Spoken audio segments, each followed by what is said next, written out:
20년 경력 걸고 공개하겠습니다. 이 시술들은 부작용도 심하고 아프고 심지어 효과가 별로 없습니다. 근데 비싸요. 그럼 정말 할 이유가 없는 거예요. 돈만 날리는 게 아니라 피부 자체가 부작용 때문에 망가질 수 있습니다. 그 병원만 있는 아주 특제 시술, 이거는 다른 병원 가면 없고 우리 병원에서만 할 수 있어요. 그런 건 절대 하시면 안 됩니다.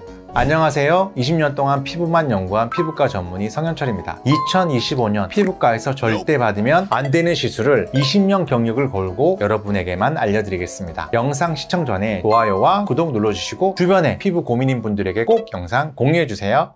피부는 성현철. 자, 원장님, 오늘 주제가 호구 시술인데요. 원장님 괜찮으세요? 고민을 진짜 많이 했습니다. 그런데 또 제가 병원을 운영하면서 정말 많은 분들이 안타까운 시술 사례를 가지고 오시는 걸 봤거든요. 제가 유튜브를 시작한 이유가 바로 이런 내용을 알리기 위해서니까 할 말은 하겠습니다. 또 확실하게 공개하시는 거죠? 확실하게 공개해 보겠습니다. 자, 그럼 원장님, 피부과에서 절대 받으면 안 되는 첫 번째 호구 시술은 뭔가요? 절대 받으면 안 되는 피부과 시술 첫 번째는 바로 모공 보톡스입니다. 보톡스를 피부에 소량 주입해 모공을 조여주는 시술인데 특히 피지 분비가 활발하고 탄력이 좋은 젊은 분들에게 어느 정도 효과가 있어요. 하지만 모공은 피부과 시술의 영원한 숙제죠. 레이저로도 잘 해결되지 않다 보니 비교적 간단하게 모공을 좁힐 수 있다는 점에서 모공 보톡스가 주목받았습니다. 근데 원장님께서 보톡스의 거의 신봉론자 아닌가요? 미스터 보톡스. 그렇죠. 근데 갑자기 이걸 또 비추천하는 이유가 뭐죠? 제가 보톡스를 굉장히 좋아하고 보톡스가 아주 좋은 시술이라는 건 여러 번 말씀드렸습니다. 하지만 모공 보톡스 시술은 특히 나이가 많은 분들께는 추천하지 않습니다. 나이가 들면서 모공이 단순히 커지는 게 아니라 피부 탄력이 떨어지면서 세로로 이렇게 늘어지는 형태가 되는 거거든요. 이런 경우에는 모공 보톡스가 큰 효과가 나지 않습니다. 돈만 낭비할 수 있습니다. 대신 저는 스킨 부스터를 추천합니다. 스킨 부스터는 피부 속 콜라겐 재생을 유도해서 피부 자체의 힘을 길러주기 때문에 늘어진 모공을 근본적으로 개선하는데 훨씬 더 효과적입니다. 모공 보톡스는 잠시 겉을 조여줄 뿐이라면 스킨 부스터는 피부 속에서 튼튼하게 뭔가를 만들어주는 시술인 거죠. 그럼 모공 보톡스는 나이가 드신 분한테 비추천한다 라고 말씀하셨잖아요. 그럼 젊은 분들, 30대 분들은 맞아도 괜찮은 건가요? 모공 보톡스는 20대, 30대 피지 분비가 활발하고 신진대사가 활발한 분들에게 추천드립니다. 그리고 그런 분들은 모공이 발달한 부위가 여기입니다. 악광대, 입 위쪽이죠. 입의 근육은 하루에도 계속 움직이고 아주 예민한 부위입니다. 그리고 눈도 아주 예민한 부위죠. 모공이 발달한 이 부분을 저희가 보톡스를 놓는다고 하면 나이가 드신 분 같은 경우에는 여기 놓는 보톡스가 근육의 움직임에도 어느 정도 영향을 줄 수 있어요. 그래서 모공 보톡스를 잘못 맞거나 많이 맞으신 중장년의 남자든 여성이든 간에 특히 여성분들이 얼굴 표정이 어색해지는 경우가 있어요. 그리고 모공 보톡스라는 게 피지 분비도 줄여주거든요. 땀도 줄고 피지도 줄어요. 겨드랑이에 땀 주사, 다한증도 보톡스를 맞는 거예요. 땀의 분비도 줄이고 피지의 분비도 줄이죠. 자, 그런데 중장년의 여성은 안 그래도 피지가 너무 안 나와요. 그런 상태에서 보톡스까지 맞아버리면 피지가 너무 안 나와서 얼굴은 건조해지고 땡기고 또 근육 움직임을 약간 건드려 버리는 거죠. 그러면 웃는 모습이라든지 얼굴이 약간 밀랍 인형처럼 어색해질 수 있어요. 물론 모든 사람에게 그런 건 아닙니다. 하지만 모공 보톡스는 그런 위험이 있기 때문에 저 모공 보톡스 맞을래요? 그러면 저는 가능하면 추천하지 않습니다.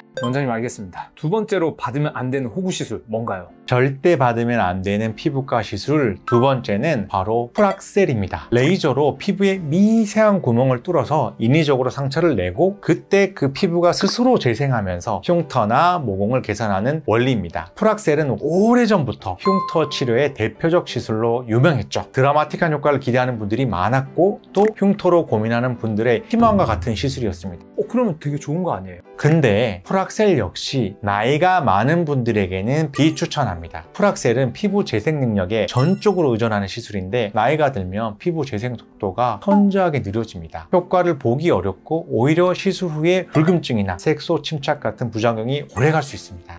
그럼 원장님, 우리 채널이 40대, 50대, 60대 사실 여성분들이 굉장히 많이 본단 말이에요. 이분들이 지금 프락셀도 안 되고 모공 보톡스도 안 된다면 뭔가 대안을 좀 추천을 해주셔야 될 것 같은데 이거는 뭘 대신 받으면 좋을까요? 프락셀도 스킨 부스터가 대안이 될 수 있습니다. 나이가 들어 재생력이 떨어진 피부에는 억지로 상처를 내기보다는 스킨 부스터 종류를 통해서 피부에 좋은 성분을 채워서 넣어주고 재생력을 높여주는 방식이 더 안전하고 효과적입니다. 또 요즘은 프락셀 프락셀 말고 미라젯이라든지 퓨어젯이라든지 이런 여러 약물 전달하는 기술이 있습니다. 그런 기술을 통해서 스킨 부스터를 피부 속에 이렇게 넣어주면 이런 것들이 차라리 흉터나 모공 치료에 도움이 될 수 있습니다. 그럼 거꾸로 프락셀하고 모공 보톡스는 젊은 분들은 맞아도 괜찮은 거죠? 맞습니다. 젊은 분들은 근육계 힘도 좋고 근육에 힘이 좋다는 말은 모공 보톡스를 맞았을 때 그 근육이 큰 영향을 받지 않는다는 뜻입니다. 그러니까 그런 분들은 부작용의 확률이 확 줄어들죠. 그리고 그런 분들은 피지 분비랑 신진대사가 활발하기 때문에 모공이 열리는 게 있는데 그런 분들은 보톡스를 맞았을 때 모공이 줄어드는 효과를 보실 수 있죠. 프락셀도 마찬가지입니다. 재생 능력이 좋은 20대, 30대 분들은 막 피부에 상처가 나면 상처를 재생시키는 능력이 활발해요. 그런 분들에게는 프락셀을 했을 때 효과가 좋습니다. 네, 그러면 절대 받으면 안 되는 호구 시술 세 번째는 뭔가요? 절대 받으면 안 되는 피부과 시술 세 번째는 목에 가로주름에 하는 주베룩 시술입니다. 주베룩은 콜라겐 재생을 촉진하는 성분으로 피부에 주입하면 자연스러운 볼륨하고 탄력 개선 효과를 나타냅니다. 필러의 인위적인 느낌을 싫어하고 자연스러운 시술을 원하는 분들에게 인기를 끌었죠. 하지만 목의 가로주름은 생각보다 깊고 단단하게 자리 잡은 경우가 많습니다. 콜라겐을 서서히 만들어내는 주베룩으로는 주름을 완전히 펴기가 어렵고 여러 번 시술 받아야 겨우 미미한 효과를 볼 수 있습니다. 결국 비용 대비 만족도가 낮아서 호구 시술이 될 가능성이 높습니다. 원장님, 이거 목 가로주름이라는 게 우리가 흔히 말하는 목주름이잖아요. 아, 이거 진짜 어머니들한테 되게 많이 보이는 목주름인데 그럼 이거 주베룩으로 안 되면 뭘 해야 되나요? 목 가로주름에는 필러가 가장 좋은 선택입니다. 목주름에 사용하는 히알루론산 필러는 주름이 깊게 파인 곳을 정확하게 채워서 넣어주기 때문에 즉각적으로 확실한 개선 효과를 볼 수 있습니다. 주베룩보다 훨씬 더 만족도가 높고 비용 면에서도 효율적입니다. 또 주베룩의 결정적인 단점이 있죠. 주베룩은 과증식으로 인한 결절의 이슈가 있습니다. 근데 목 같은 경우에는 목의 피부는 굉장히 얇아요. 이 얇은 피부에 만약에 결절이나 부작용이 생겼다고 봅시다. 그러면 이게 커버가 안 됩니다. 너무 적나라하게 보이기 때문에 저는 주베룩보다는 부작용이 훨씬 더 적은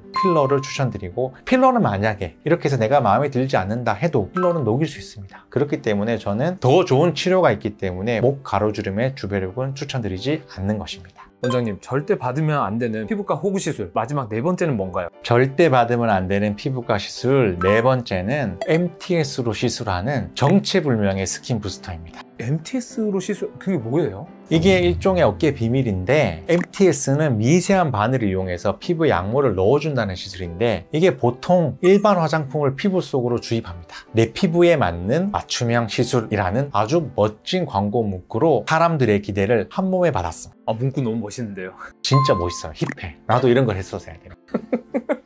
하지만 이게 바로 어깨의 위험한 비밀입니다. 병원에서 자체적으로 제조 의뢰하는 화장품을 마치 특별한 효과가 있는 스킨 부스터처럼 비싸게 파는 경우가 많습니다. 사실 이런 거 10,000원도 안 돼요, 원가가. 그런데 그걸 이제 10만 원, 20만 원에 이제 시술로 판매하는 거죠. 이건 검증된 의약품도 아니고 당연히 특별한 효능도 검증되지 않았습니다. 이런 제품을 피부에 주입하면 부작용이 발생할 수 있습니다. 반드시 식약처 허가를 받은 의료기기, 정품, 스킨 부스터인지 확인해야 합니다. 안전성이 검증된 제품을 사용하는 것이 무엇보다 중요합니다. 비싸더라도 믿을 수 있는 제품인지 먼저 확인하세요. 원장님, 이거 스킨 부스터 받을 때 스킨 부스터 뭐 쓰세요? 제품 뭔지 뭐 요청을 할 수도 있는 건가요? 아까 말씀드렸죠. 모공 보톡스 대신 또 프락셀 대신 스킨 부스터를 추천드린다고 말씀드렸어요. 그럼 국내에 피부에 직접 주입할 수 있는 스킨 부스터는 몇 개 되지 않습니다, 실제로. 제일 유명한 게 리쥬란이에요. 그 다음에 제일 많이 쓰이는 게 주베룩이죠. 주베룩 스킨이라고 해서 주베룩이 처음부터 스킨 부스터로 많이 나왔어요. 그러면 요즘 세 번째로는 레티젠이라고 해서 리얼 콜라겐, 돼지 피부에서 추출한 콜라겐을 주입해 줄 수 있는 방법이 있고, 또 리투어라고 해서 인체의 진피에서 추출한 리투어 같은 그런 제품들이 있어요. 이런 제품들의 특징은 의료기기로 허가가 됐다는 거예요. 의료기기가 등급이 여러 등급이 있어요. 보통 이런 제품들은 4등급 의료기기로 허가를 받았어요. 인체에 주입하는 것들은 대부분 아주 엄격한 규제를 받습니다. 옛날에 엄청 유명했던 스킨 부스터가 있어요. 샤넬 주사, 엄청 힙하죠. 밀라노 주사, 그 다음에 엑소존, 그런 것들이 실제로는 다 화장품이에요. MTS로 피부에 주입하는 스킨 부스터를 만들어주는 회사가 있어요. 아, 이거 진짜 사람들은 잘 모르는 뒷이야기가 막 나오기 시작하네요. 비밀인데. 아하하. 근데 화장품은 의료기기랑은 차원이 다르게 허가가 그렇게 어렵지 않아요. 제가 또 화장품 만들어 봤지 않습니까? 제가 말씀드리는 거는 이런 제품들이 나쁘다 이렇게 아니라 화장품 하는 그런 박람회를 가면 그 회사에 의뢰하면 스킨 부스터 만들어준다는 회사가 진짜 많아요. 근데 사실 그게 안전성이 확보되느냐 알 수가 없어요. 왜냐하면 그거 자체가 화장품으로밖에 인가를 못 받았기 때문에 의약품이 아니야, 의료기기도 아니야. 그러니까 이걸 규제할 수 없는 거죠. 그게 뭐가 들었는지 어떤 건지 알 수가 없어요. 고객들은 아니면 환자분들은 이 병원만의 신비로운 뭐 어떤 스킨 부스터 되게 효과가 있겠다 이렇게 생각하지만 실제적으로는 별게 아니다. 그렇기 때문에 호구 수술이다 라고 말씀드리는 겁니다. 지금까지 화장품까지 만들어본 우리 전문의가 경고하는 미인가 제품에 대한 위험성이었습니다. 네, 맞습니다. 원장님한테 너무너무 좋은 설명 잘 들었는데요. 그럼 앞으로 피부과에서 이렇게 호구 시술 안 당하려면 어떻게 시술을 골라야 될까요? 의사와의 상담은 기본이고 가장 중요한 체크포인트 3가지를 알려드릴게요. 첫 번째는 내 피부 상태에 맞는 시술인지 확인하셔야 됩니다. 시술의 효과와 부작용을 정확하게 이해하고 내 피부가 그 시술에 적합한지 꼼꼼히 따져봐야 됩니다.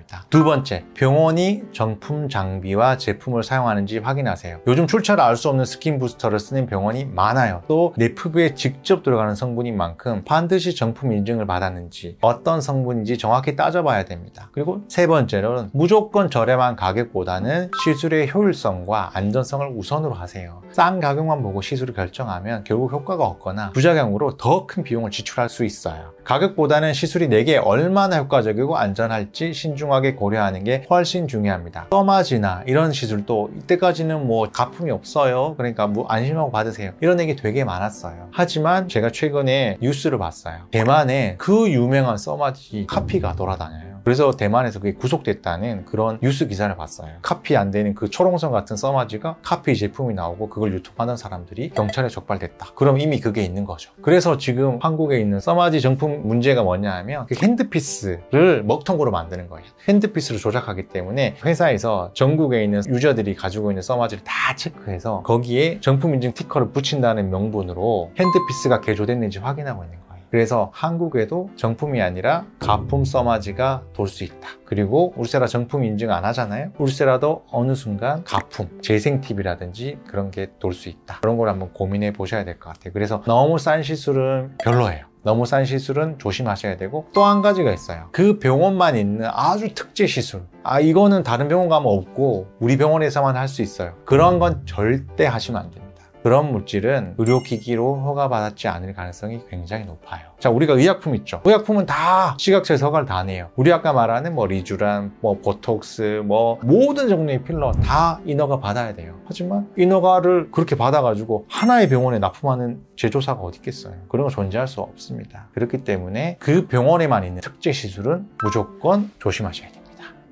피부는 성현철.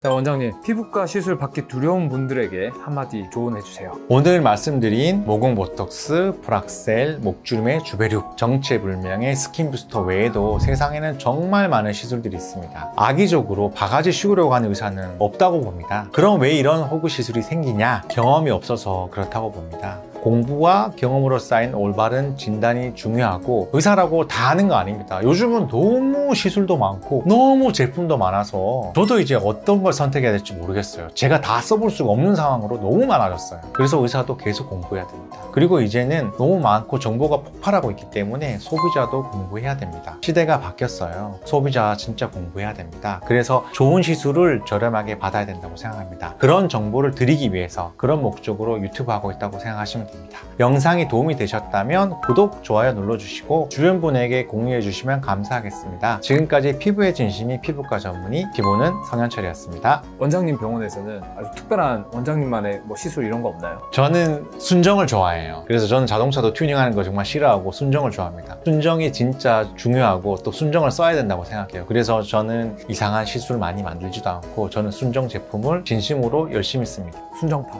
순정파. 사랑도 순정. 첫사랑하고 결혼했어요. 진짜인가요? 진짜입니다.